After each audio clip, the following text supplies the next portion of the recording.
In this video, we're going to look at a few harder examples of equations with fractions.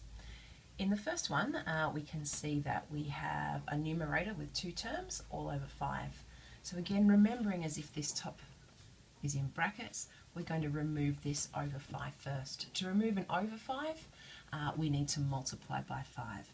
So I multiply 5 on the left-hand side and the right-hand side of the equation. On the left-hand side, the 5's will cancel, leaving 3 minus 12x. On the right-hand side, 15 times 5 is 75. I now need to remove either the 3 or the minus 12.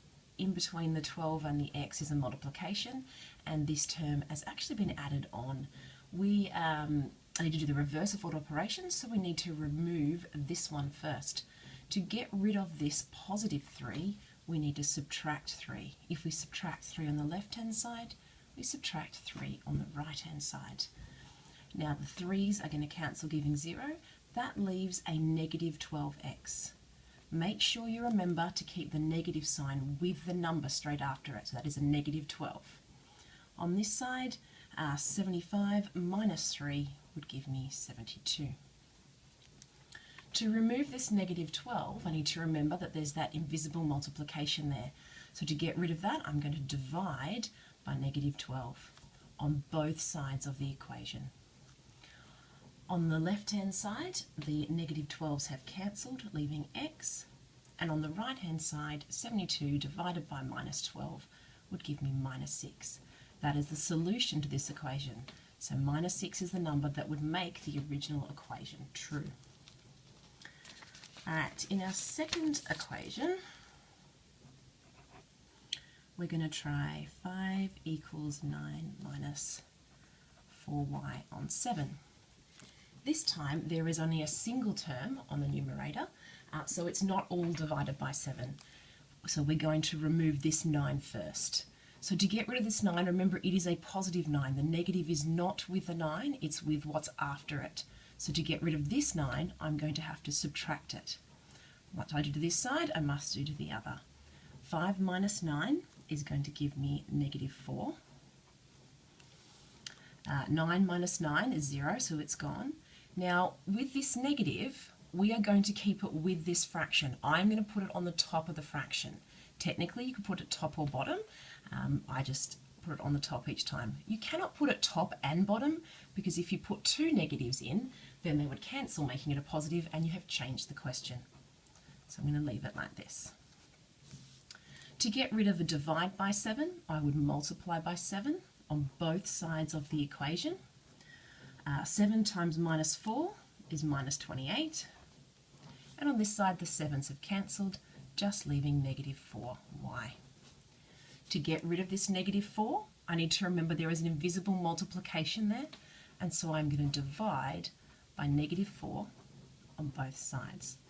Negative 28 divided by negative 4 is 7, so I have 7 equals y. I think it looks much prettier if we write y equals 7. And that is my solution that would make the original equation true. Alright, next example. In this equation, I am going to put a letter on the denominator. So I have 16 on x minus 1 equals 3. We still want a letter on its own, but we're going to approach it a little bit differently. To start off with, start the same. To get rid of the minus 1, we're going to add 1. So if I add 1 here, I'm going to add 1 over here. And that leaves me with 16 over x equals 4. Now at this point, I normally try and get rid of the numbers, so to remove the 16. But that would leave x on the denominator. It wouldn't leave me as x on its own as the subject. So I'm actually going to multiply by x to move it over here so I don't have x on the denominator anymore. So I'm going to multiply x over both sides of the equation, which means the x's cancelled from this side, and I have a 4x over here. So that allows us to get rid of x from being on the denominator. Now I just solve it, same as always, to get rid of a multiply by 4. I would divide by 4, and so I have 4 equals x. I think it looks much nicer if we write x equals 4. And that's our solution. So really not too tricky to remove a letter from a denominator. You just multiply both sides by it to to remove it from the denominator. Okay, one more question. What happens if we have two fractions? For example, if I had 6x on 5 minus 2x on 3 equals 32. All right, so when I've got two fractions, I am going to combine them by finding a common denominator. So we know that 5 and 3 both go into 15, so I'm going to choose 15 as my common denominator. To turn 5 into a 15, I would need to multiply it by 3. If I multiply the denominator by 3, I also have to multiply the numerator by 3. Remember, this hasn't changed the question because essentially we're multiplying by 3 on 3, which is just 1. On this fraction, I would need to multiply both denominator and numerator by 5. So let's work out what each of those fractions would be. This would be 18x on 15, and this one would be 10x on 15. I've not done anything to the right-hand side of the equation at the moment. Now I need to subtract these fractions. They have the same denominator, so I'm allowed to just go ahead and subtract them. 18x minus 10x, they're like terms, so they subtract to give 8x on the numerator. The denominator is of course going to stay as 15. I now have a single fraction and I can solve it same as I was the earlier questions.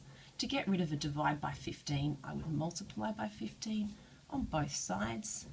On this side it cancels, leaving 8x. On this side I work out 32 times 15. Remember, you can use your calculators, and that would give you 480. And to get rid of the 8, I would divide. Remember, there's an invisible multiplication. Dividing 8 both sides gives x equals 60. And that is the solution that would make the original equation true.